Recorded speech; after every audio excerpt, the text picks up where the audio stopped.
ঈদ বস্ত্র উপহার শিশু ও নারীদের। গোপাল কর্মকার ওয়েলফেয়ার সোসাইটির সহযোগিতায় নিউ গড়িয়া মেট্রো স্টেশনের পাশে বস্তিবাসীর উপহার স্বরূপ ঈদ বস্ত্র তুলে দেওয়া হলো শিশু ও নারীদের মাঝে।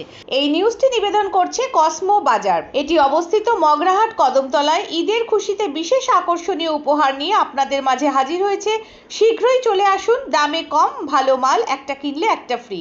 এমনই সামাজিক কাজকর্ম তিনি দীর্ঘদিন ধরে বাবার স্মৃতি রক্ষার উদ্দেশ্যে করে আসছেন অমল কর্মকার। তিনি মনে করেন এভাবে মানুষের পাশে থাকতে পারলে স্বর্গ নরক সবই মানুষের মাঝে পাবেন। তাই সুখ সমৃদ্ধি মানুষের মধ্যে বৃদ্ধি করে হাসি ফুটিয়ে তুলে নিজের সুখ অনুভব করতে চান। আগামী দিনে মানুষের পাশে থাকার অঙ্গীকার করেন।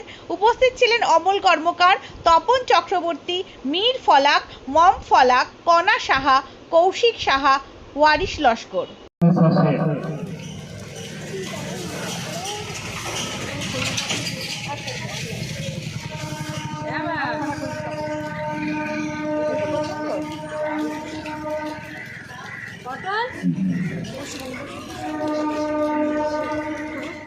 মুসলিম ভাই ভাই আপনার আজ ঈদের উপহার পেয়ে কেমন লাগলো? ভালো লাগলো, খুব ভালো লাগলো। এইরকম ঈদের উপহার পায় না,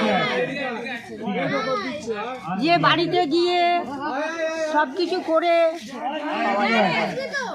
আমি তো পাই না, একটা ফেদরার শাড়ি কাজের জন্য তুলতে পারি না, ধরতে যেতে পারি। এখানে এসে ভালো লাগলো? এখানে ভালো লাগলো।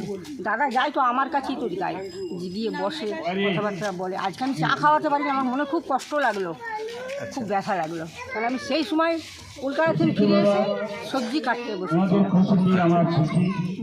তাহলে ঈদে আনন্দ হবে নিশ্চয়ই। সবাইকে নিমন্ত্রণ করেছেন? হ্যাঁ, বলে দিয়েছি, সবাইকে বলে দিয়েছি ঈদ মোবারক সবাইকে।